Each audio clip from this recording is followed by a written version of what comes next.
আমন্ত্রণ জানাচ্ছি আপডেট সংবাদে। শুরুতেই জানিয়ে দিব গুরুত্বপূর্ণ শিরোনাম, এরপরেই থাকবে বিস্তারিত। যুদ্ধবিরতির সত্ত্বেও চলছে ইরান ইসরায়েল সাইবার হামলা। এদিকে যুদ্ধবিরতি নয়, নতুন করে হামলার প্রস্তুতি নিচ্ছে পুতিন, বলছে জেলেনস্কি। আরও থাকছে ইসরায়েলি আগ্রাসন থেকে বাঁচতে রাশিয়ার সহায়তা চাইছে সিরিয়া। আর জানিয়ে দিব পাক সেনাপ্রধান মনিরকে নিয়ে ভারত পাকিস্তানের কথার লড়াই।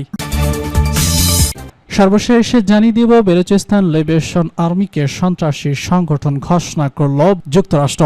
শুনছিলেন সংবাদ শিরোনাম, এখন বিস্তারিত। তার আগে অনুরোধ থাকবে ভিডিওতে একটি লাইক দিন এবং কমেন্টস করে জানিয়ে দিন কোন জেলা থেকে বা কোথা থেকে আমাদের সঙ্গে যুক্ত রয়েছেন। যুদ্ধবিরতির সত্ত্বেও চলছে ইরান ইসরায়েল সাইবার হামলা। যুদ্ধবিরতির সত্ত্বেও ইরান ইসরায়েল সাইবার হামলা থামেনি, বরং দিন দিন বাড়ছে অনলাইন সংঘাত। অবস্থা এমন, যুদ্ধবিরতি চুক্তি বাস্তবের মিসাইল ছোড়াছুড়ি বন্ধ করলেও তা অনলাইন জগৎ নিয়ন্ত্রণ করতে পারেনি। এখন দুই দেশের সংঘাত চলছে সাইবার জগতে।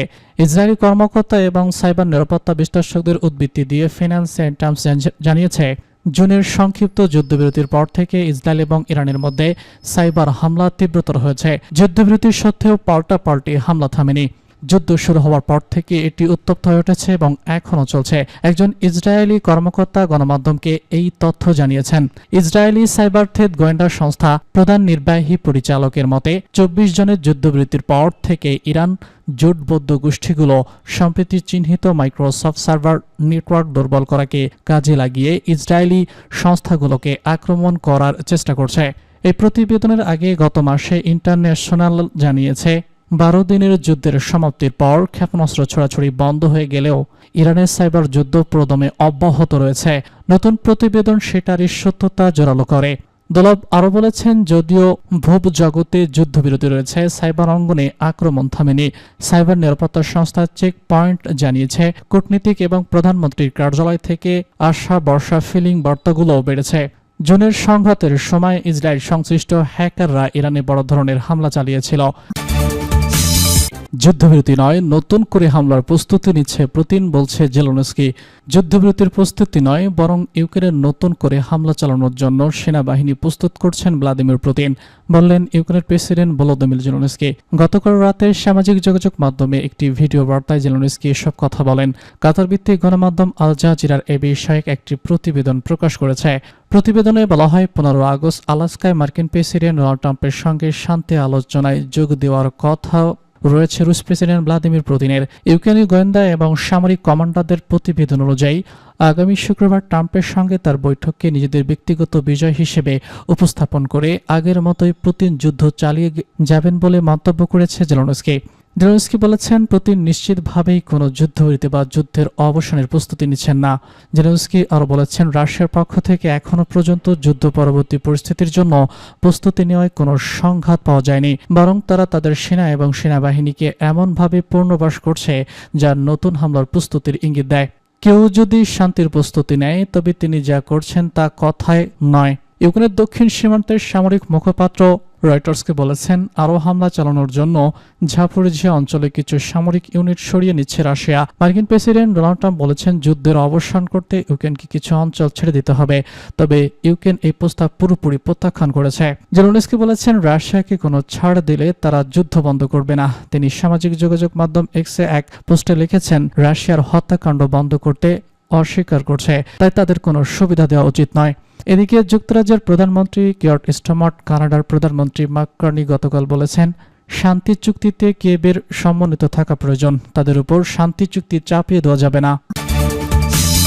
ইসরায়েলি আগ্রাসন থেকে বাঁচতে রাশিয়ার সহায়তা চাইছে সিরিয়া। দক্ষিণ প্রদেশে রাশিয়ার সামরিক পুলিশ টহল পুনরায় শুরু করার জন্য মস্কোর কাছে আহ্বান জানিয়েছে সিরিয়ার আবু মোহাম্মদ আল জোলানির নেতৃত্বাধীন সরকার। রুশ গণমাধ্যম মাত্রাস সূত্রে জানা গেছে, এই উদ্যোগের লক্ষ্যে ইসরায়েলের হামলা প্রতিহত করা। প্রতিবেদনে বলা হয়, 2024 সালের ডিসেম্বর মাসে ইসরায়েল দক্ষিণ সিরিয়ার একটি অংশ দখল করে নেয়।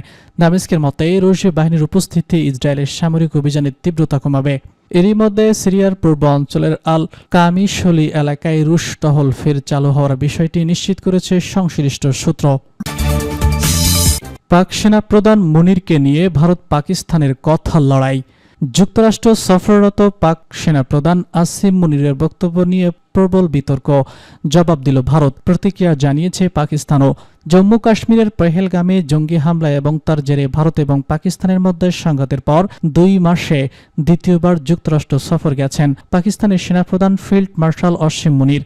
ভারতীয় মিডিয়ার প্রকাশিত খবর অনুযায়ী ফ্লোরিডার শিল্পায়িত আদনান প্রসাদের দেওয়া নৈশভোজে মুনির বলেছেন, আমরা পরমাণু শক্তিধর দেশ। আমাদের যদি মনে হয় আমরা ধ্বংস হয়ে যাচ্ছি, তাহলে অর্ধেক পৃথিবীকে নিয়ে ধ্বংস করে যাব। বার্তা সংস্থা রয়টার্সের এক প্রতিবেদনে এ খবর প্রকাশ করা হয়েছে। পাকিস্তানের পররাষ্ট্র মন্ত্রণালয় পরে মুনিরের ভাষণের কিছু অংশ প্রকাশ করে, তবে এখানে পরমাণু শক্তিধর কথাটা নেই। ভারতের পররাষ্ট্র মন্ত্রণালয়ের মুখপাত্র রণধীর জয়সাল সামাজিক যোগাযোগ মাধ্যম এক্সে একটি বিবৃতি প্রকাশ করেছেন।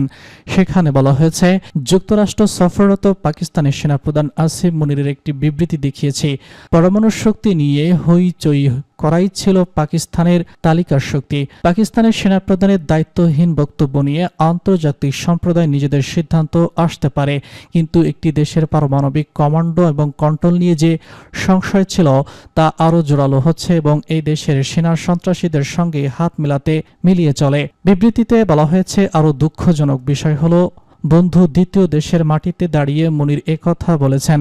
ভারত ইতিমধ্যেই স্পষ্ট করে দিয়েছে তারা কোনো পরমাণু ব্ল্যাকমেইলের কাছে নতি স্বীকার করবে না। ভারত তার জাতীয় স্বার্থ সুরক্ষিত করতে প্রয়োজনীয় সব ব্যবস্থা নেবে। ভারতের এই বিবৃতির পর পাকিস্তানের পররাষ্ট্র মন্ত্রণালয় সামাজিক যোগাযোগ মাধ্যম এক্স এক বিবৃতি প্রকাশ করে। সেখানে বলা হয়েছে, ভারতের পররাষ্ট্র মন্ত্রণালয় যে পরিণতি মন্তব্য করেছে তা পাকিস্তান কড়াভাবে খারিজ করে দিচ্ছে। ভারত অপ্রসঙ্গতভাবে বিবৃতি এই তথ্য বিকৃতি করেছে। ভারত একটি পরমাণু ব্ল্যাকমেইল নজিরভিপ তৈরি করেছে, যা বিভ্রান্তিকর।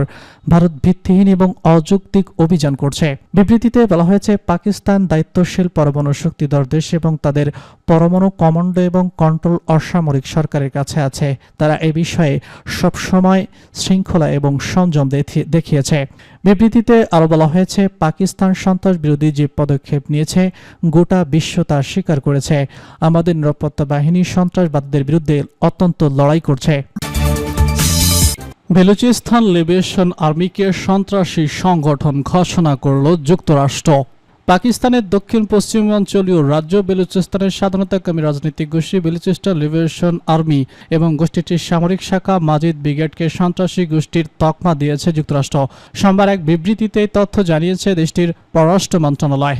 যুক্তরাষ্ট্রের পররাষ্ট্রমন্ত্রী এবং প্রেসিডেন্টের জাতীয় নিরাপত্তা উপদেষ্টা ম্যাক রুবিও স্বাক্ষরিত বিবৃতিতে বলা হয়েছে, সোমবার পররাষ্ট্র মন্ত্রণালয় বেলুচিস্তান আর্মি নির্দেশিকা সশস্ত্র গোষ্ঠী টেরোরিস্ট অর্গানাইজেশন এবং এর সামরিক শাখা মাজিদ ব্রিগেডকে স্পেশালি ডেজিগনেটেড গ্লোবাল রিকরিক অর্গানাইজেশন হিসেবে তালিকাভুক্ত করেছে। বিবৃতির তথ্য অনুসারে 2019 সালেই বিএলএ-কে এসডিসি তালিকাভুক্ত করেছিল মার্কিন পররাষ্ট্র মন্ত্রণালয়। এই তালিকা থাকা অবস্থাতেই 2024 সালের করাচি বিমানবন্দরের কাছে এবং বেলুচিস্তানের গাওদার বন্দর কর্তৃপক্ষের কার্যালয়ে আত্মঘাতী বোমা হামলা চালায় বিএলএ। তারপর 2025 সালের মার্চে বেলুচিস্তানের রাজধানী কোয়েটা থেকে খাইবার পাখতুনখোয়া প্রদেশের রাজধানী পেশোয়ারগামী ট্রেন জাফর এক্সপ্রেস দখল করে 31 জন বেসামরিককে হত্যা করে 300 যাত্রীকে জিম্মি করার ঘটনার সঙ্গে বিএলএ এবং মাজিদ ব্রিগেড সরাসরি সংশ্লিষ্ট। প্রেসিডেন্ট ডোনাল্ড ট্রাম্পের নেতৃত্বাধীন প্রশাসন সন্ত্রাসবাদ নির্মূলে প্রতিশ্রুতিবদ্ধ। পররাষ্ট্র মন্ত্রণালয় আজকের পদক্ষেপ এই প্রতিশ্রুতিরই প্রতিফলন। আমাদের সন্ত্রাস বিরোধী লড়াইয়ে সন্ত্রাসী তকমা এর ভূমিকা গুরুত্বপূর্ণ, কারণ সন্ত্রাসী কার্যকলাপ হ্রাসের একটি কার্যকর উপায় এই তকমা। মার্কিন পররাষ্ট্র মন্ত্রণালয় যদি কোনো ব্যক্তি বা গোষ্ঠীকে সন্ত্রাসী তকমা দেয়, তাহলে স্বয়ংক্রিয়ভাবে এই ব্যক্তি বা গোষ্ঠীর উপর যুক্তরাষ্ট্রের প্রভাব এবং সম্পত্তি ক্রয় নিষেধাজ্ঞা জারি হয়ে যায়। পাশাপাশি যে কোনো সময় এই ব্যক্তি বা গোষ্ঠীর বিরুদ্ধে সামরিক অভিযান চালাতে পারে যুক্তরাষ্ট্র। 2000 সালে সংঘটিত বিএলএ পাকিস্তানের একটি বড় মাথা ব্যথার কারণ। দেশটির অনেক আগে নিষিদ্ধ ঘোষিত এই গোষ্ঠীটিকে ভারতের কেন্দ্রীয় সরকার মদত দিচ্ছে বলে বেশ কয়েকবার অভিযোগ উঠেছে ইসলামাবাদ, তবে নয়াদিল্লি বারবারই এই অভিযোগ অস্বীকার করেছে।